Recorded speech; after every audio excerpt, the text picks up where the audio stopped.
শুভ সকাল আমার প্রিয় পরিবার, তোমরা সবাই কেমন আছো? আশা করি সবাই খুব ভালো আছো, সুস্থ আছো। আর আমিও খুব ভালো আছি।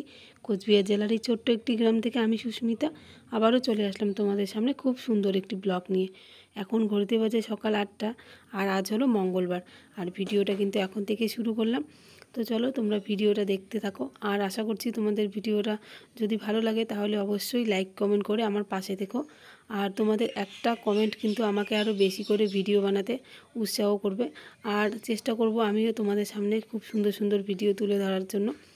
তো এদিকে সকাল সকাল যা কাজ থাকে রোজ দিন, তো সেই কাজগুলো শুরু করে দিয়েছি। মানে বিছানা বাটি গোছানো এখন তো আর মানে টুকটাক বলতে পারো আমার কাজ। রান্না বান্না এসব তো মানে কিছুই করা যাবে না এখন।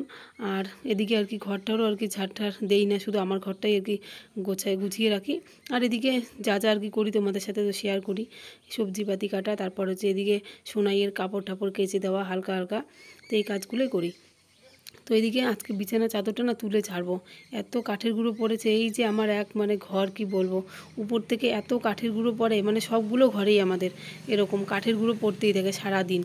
ঝাড় দেওয়া হয়, একটু পরে দেখবো আবার কাঠের গুঁড়ো পড়েছে। তো এর জন্য বিছানাটার মধ্যে না কাঠের গুঁড়ো ভর্তি হয়েছে, আর দেখতেও কেমন একটা লাগছে। আর বিছানার চাদরটা তুলে তারপর যদি আরও পাতি আর কি ভালো করে ঝেড়ে ঠেড়ে, তারপর চাদরটা একটু টান টান হয়ে থাকে আর দেখতেও ভালো লাগে। আর এখন বাচ্চা থাকলে যা হয় বুঝতেই পারো, মানে বারবার নামা ওঠা করা হয় না, বিছানা চাদর একদম মানে ঠিকভাবে থাকেই না, একটু পরেই আবার এলোমেলো হয়ে যায়। তো এদিকে আর কি বিছানার মধ্যে চাদর তারপর কাঁথা এসব ছিল, ওগুলো আর কি ভাঁজ টাজ করে রেখে দিলাম বাস্কেটটার উপর। বালিশগুলো আর কি নামালাম, এখন মশারিতে ভাঁজ করে তারপর আর কি বিছানার চাদরটা তুলে ঝাড়বো। তো এদিকে বিছানা চাদরটা তুলে কিন্তু মানে ঝেড়ে নিয়েছি, তো এখন চাদরটা পাতবো। তো তার আগে মশারিটা আর কি ঠিক জায়গায় ঢুকিয়ে রেখে দিই। তো মশারি টশারি রেখে বিছানা পাটি সব কিছু গুছিয়ে রেখে এখন এদিকে চলে এসেছি চা খাওয়ার জন্য। তো আমার কিন্তু একদম হাত মুখ ধোয়া শেষ। সকাল সকাল হাত মুখটা রোজ দিন আর কি ধুয়ে নিই, যাতে পরে আর কোনো ঝামেলা না হয়। নাহলে কখন সোনাই উঠে পড়বে, তারপর হাত মুখ ধোয়া নিয়ে আর কি দেরি হয়ে যায়। তো বলতে পারো অর্ধেক স্নান করার মতো করে ফেলি, শুধু সেলাইয়ের জায়গাটা শুধু ভিজাই না আর কি। তো আর এখন রোদ ওঠে না সকাল সকালের জন্য তাড়াতাড়ি করে ফেলি। আর কয়েকদিন পরে তো ঠান্ডা আর কি শুরু হয়ে যাবে, তখন এত সকাল সকাল স্নানও করা যাবে না। তো চাটা আমার খাওয়া হয়ে গেল। চাটা খেয়ে আমার যে সোনাইকে একদম পরিষ্কার করে দিলাম, মুছে টুছে দিলাম, রোদের মধ্যে বসিয়ে আর কি। তো এদিকে যে মা রান্না করেছে ওই জন্য রাখছে। তো এদিকে আমার আরেক মেয়ে যাবে স্কুলে, তো ও স্নান করে আসলো। তো ও আর কি খাচ্ছে, ও খাওয়া হলে ওকে একটুখানি বসতে বলবো এখানে, তারপর গিয়ে আমি খাবো। এই দেখো যে কান্না শুরু করে দিয়েছে, মানে কোলের মধ্যে নিয়েছি না, এখন আর এসে আর কি বিছানার মধ্যে শুতে যাচ্ছে না। কোলের মধ্যে নিলে তাহলে দেখি চুপচাপ থাকে। তো চলো ওকে কোলে নিয়ে একটুখানি রাখি, তারপর আর কি আমি খাবো। তো চলো পরে তোমাদের সাথে আবার কথা হচ্ছে। তো এদিকে এখন কিন্তু বাজে হচ্ছে 2টোর মতো, আর চলে এসছে আমার ভাই ওর ভাগ্নিকে দেখার জন্য। তো ভাই মানে আর কি থাকে না বাড়িতে, ও চাকরি পেয়েছে নতুন, তো এর জন্যই তখন আসতে পারেনি যখন আর কি হয়েছিল। তো এখন আর কি বাড়িতে এসছে 2 দিনের জন্য, তো ওকে আর কি দেখার জন্য চলে এসছে। তো এসে এই যে প্রথমে আর কি ওকে দেখলো, তারপর মানে ও হাসা শুরু করে দিয়েছে। মানে ও যেদিন হয়েছিল সেদিন আর কি মোবাইলে দেখেছিল আর কি ছবিতে, তো সেদিন বলছিল সেদিন নাকি ওকে অনেক বড় আর কি দেখেছিল।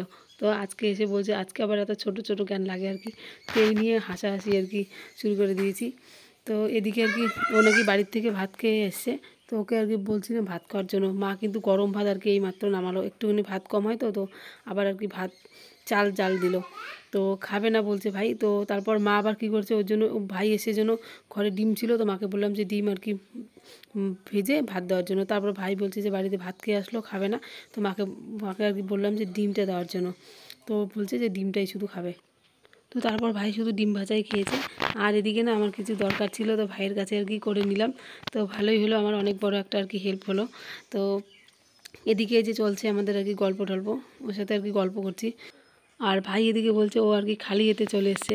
বুঝতেই পারে ছেলে মানুষ, তার মধ্যে না কম বয়স, মানে বুঝতে পারে না ওরা। তারপর আর কি এমনিতে টাকা দিয়ে গেছিলো, কিছু নিয়ে আসেনি। আর তার মধ্যে আমাদের বাড়িতে এরকম কে বা নাচেই খাওয়ার মতো, আমার সোনাই আছে আর এক সোনাই। তো ওর জন্য ভাই আর কি টাকা দিয়ে গেছে যে কিছু নিয়ে আসার জন্য, আর আমার হচ্ছে সোনাইয়ের জন্য কিছু আনার জন্য। তো চলো আমি তো বলেছিলাম লাগবে না, তো তবু আর কি ও দিয়ে গেল। তো এদিকে এই যে এখন আর কি ও বাড়ি চলে যাবে, থাকবে না আর বেশিক্ষণ। আমার বর আবার গেছে সকালের দিকে কাজে, তো আমার বরও চলে আসলো এইমাত্র। তো এর জন্য আর কি ভাই একটুখানি বসলো, এসেছে যখন আর কি আমার বর, তো কথা টথা বলে আর কি তারপর যায় একটু পরে, না হলে চলে যেত আর কি। তো এখন কিন্তু ঘড়িতে বাজে হচ্ছে সন্ধে লাগা লাগা ভাব, মানে 4:30 মতো হয়ে গেছে। তো আমরা তো অসুস্থ, তোমরা জানোই, এখনও মানে আমাদের 1 মাস পূরণ না হলে ঠাকুর ঘরে আর কি ধরবে ঠরবে না। তো এর জন্য মানে আজকে হচ্ছে একাদশী। তো আর ঠাকুর ঘরটাও না কীরকম হয়ে গেছে, একটা শ্যাওলা পড়ে গেছে, মাটির মধ্যে দেখবে শ্যাওলা পড়ে বেশি, আর যদি মোছা না হয়। তো এর জন্য আমার শাশুড়ি আর কি মাকে দিয়ে মুছিয়ে নিল, মানে মা আর কি আলাদা করে, মানে মা স্নান টান করেছে, রান্না টান্না করে। তো এর জন্য মা আর কি ওইদিকে নাইটি রেডি পরে ঠাকুর ঘরটা আর কি লেপে দিচ্ছে, আর দেখতেও ভালো লাগছিল। আর ফুল গাছগুলোর আর কি পাশগুলো মুছে দিয়েছে, তারপর এতটা সুন্দর লাগছিল দেখতে আর কি। দেখবে মাটির ঘর মুছলে পরে যতই ভাঙা চেরা থাক, দেখতে কিন্তু খুব সুন্দর লাগে। আর এদিকে এই যে এখন কিন্তু হয়ে গেছে সন্ধে, আর একজন এদিকে এসে যাবে হচ্ছে ওর বাবার সাথে ডাক্তারের কাছে। মানে ও কালকে স্কুলে যে গিয়েছিল, স্কুলে গিয়ে নাকি ব্যথা পেয়েছে বুকের মধ্যে। তো এই নিয়ে ওর বুক ব্যথা, রাতের দিকে সত্যি ওর বুক ব্যথা ছিল। আর ওই জায়গাটা না দেখি কি কোথায় এখন পড়েছে, ও বলে কোথায় নাকি টিনের মধ্যে ওর ব্যথা লেগেছে। তো ওই জায়গাটা না মানে রক্ত বেরিয়েছিল না, উঁচু হয়ে আছে ওই জায়গাটা। তো বলছে আমার এই জায়গাটা ব্যথা ব্যথা করে, রাতের দিকে কান্না করেছিল। তো এর জন্য বুঝতেই পারো বাচ্চারা ব্যথা ট্যাথা পেলে, মানে এখনকার দিনে যা রোগ বেরিয়েছে, তো এর জন্য আর কি ওষুধ নিয়ে আসাটাই ভালো। তো এর জন্য আর্নিকা নিয়ে আসবো, হোমিওপ্যাথি, মানে এটা কিন্তু খাওয়া ভালো বাচ্চাদের। তো এর জন্য ওর বাবা আর কি নিয়ে যাবে, দেখি ওষুধ নিয়ে আসবে। তো তার জন্য কত ঢং করছিল দেখো ক্যামেরার সামনে। তো এদিকে এখন রাতের কিন্তু খাবার আমি খাচ্ছি ছানা, তার সাথে রুটি। তো এক এক দিন এক এক রকম করে খাই, রোজ দিন আবার ছানা খাই না, কোনো দিন করে লাল চা দিয়ে রুটি খাই, কখনো ভাজা দিয়ে।